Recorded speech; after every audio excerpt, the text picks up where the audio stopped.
यानी तो वो प्रोफेसर अमिताभ, यानी क्वाड के रिवाइवल के बाद उसका रेलेवेंस बरकरार रहे, ये भी सुनिश्चित करना एक बड़ी चुनौती रहेगी।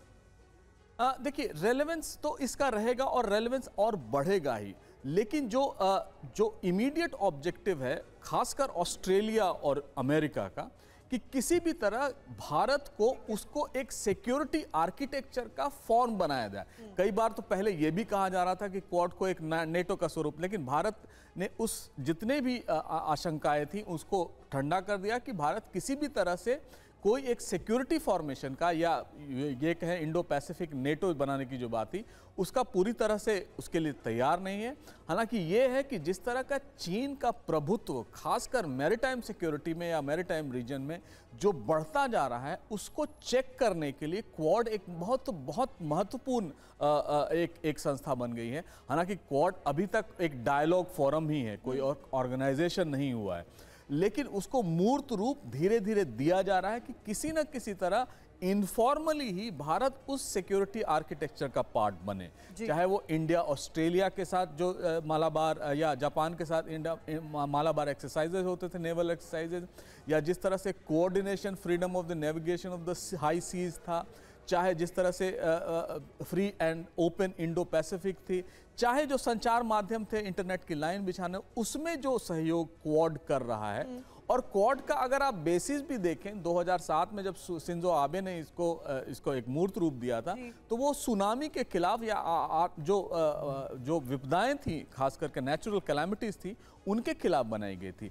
अब वो न्यूक्लियर जो कैलामिटीज थी या जो भी विपदाएं थी, उनके आगे बढ़कर अब जैसे कैंसर के मामले में सहयोग करने की बात हो रही है। तो इस तरह का एक आर्किटेक्चर बढ़ाएगा। और दुनिया में अगर आप देखेंगे तो जितने भी रीजनल ऑर्गेनाइजेशन है या इस तरह के संबंध है, उनका आधार ही सहयोग रहा है। सहयोग के बाद ही वो आगे बढ़े, चाहे वो यूरोपियन यूनियन रहा हो, आसियान हो, या अभी जो ठंडा पड़ा हुआ सार्क है, उसमें भी एक तीव्रता आएगी। तो क्वाड के आर्किटेक्चर को एक नया स्वरूप मिलेगा।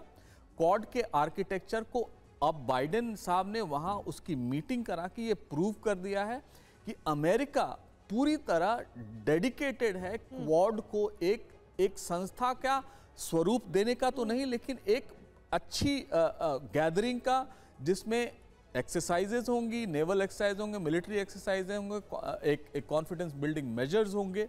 और खासकर जिस तरह से चीन का बढ़ता हुआ दायरा है नेविगेशन में, या जो साउथ चाइना सी या इवन ईस्ट चाइना सी, उसको किस तरह से चेक किया। बड़ी बात आप कह रहे हो। और बुधवार को ही अमेरिका की तरफ से क्वाड शिखर सम्मेलन से ठीक पहले ये बात कही गई है कि रणनीतिक रूप से पहले से ज्यादा एकजुट और प्रासंगिक हो चुका है क्वाड। मैं दीपक वोरा सर को स्क्रीन पर देख पा रही हूँ, आपका मैं रुख करूँ सर, उससे पहले महत्वपूर्ण जानकारी दर्शकों के साथ साझा कर देना चाहती हूँ। अमेरिका में मोदी रूस यूक्रेन जंग पर क्या बात होगी, बहुत महत्वपूर्ण है ये। देखिए, क्वाड में युद्ध का मुद्दा उठेगा। रूस यूक्रेन जंग पर बात दोनों नेताओं के बीच संभव है। युद्ध रोकने के उपायों पर बात मुमकिन मानी जा रही है। युद्ध में शांति से समाधान पर बात हो सकती है।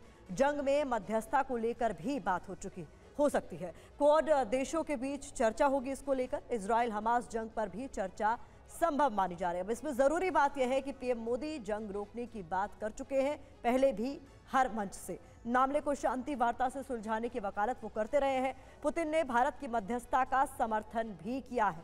बड़ा सवाल इसमें यह है कि क्या मोदी के यूएस दौरे से जंग रोकने की तरफ दोनों देश आगे बढ़ेंगे। इसी पर मैं आपसे जवाब चाहूंगी दीपक वोरा सर।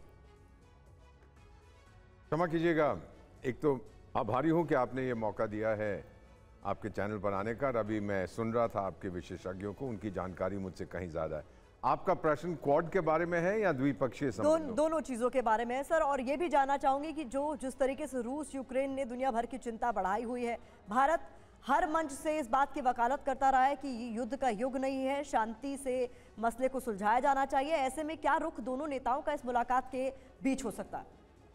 जहां तक मैं समझ पाया हूं, और मैं अमेरिका में सर्विस कर चुका हूं, हर साल वहां 2 बार जाता हूं। हाँ, शुरू में आपको ये बता दूं कि मैंने अपने बाल अर्पित कर दिए हैं बालाजी को, गोविंदा को, ताकि पीएम की विजिट बहुत सक्सेसफुल हो।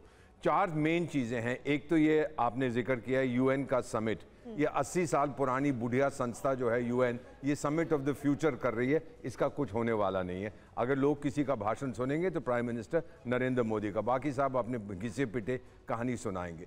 दूसरी चीज़ है वो मिलेंगे सीईओ से, बहुत बड़ी बड़ी कंपनियों के भारतीय समुदाय के लोगों को संबोधित करेंगे। और फिर जो बायलैटरल रिलेशनशिप है मैम, 2400 साल पहले चाणक्य ने कहा था कि स्वार्थ के बिना दोस्ती नहीं होती।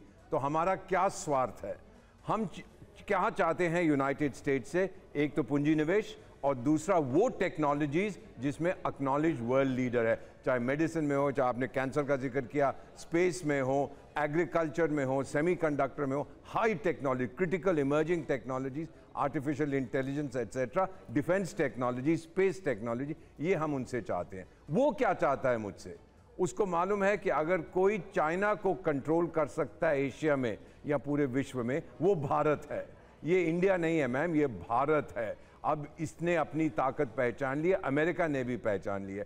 तो ये रहेगा मेन एरिया द्विपक्षीय संबंधों का। अब जहां तक रूस और यूक्रेन का जंग है, मैंने कुछ अमेरिकन, मेरे बहुत दोस्त हैं, उनसे पूछा कि आप लोग क्यों नहीं पुतिन से बात करते, पुतिन साहब से कहें कि बंद करें। बोले हमने तो उनको गाली दी है, वो हमारी बात कहाँ सुनेंगे। तो फिर किसने कहा था आपको गाली देने को? हमसे सीखिए, हम तो चाणक्य की औलाद है, हम आपको बताएंगे किस तरह से आप मध्यस्थता कर। मध्यस्थता is not the right word, मेरा ख्याल है फैसिलिटेट किस तरह करें। लेकिन सबसे अहम मुद्दा है, क्या अमेरिका चाहता है शांति वहां पर? रूस तो शांति चाहता है, शायद कुछ हद तक यूक्रेन के जो वो सर्कस वाले जो प्रेसिडेंट हैं वहां, वो भी चाहते हैं। लेकिन क्या अमेरिका होने देगा? ये अब आने वाले दिनों में आपको पता लगेगा। लेकिन एक चीज मैम, अंतर्राष्ट्रीय संबंधों में भरोसे के बिना कुछ नहीं होता।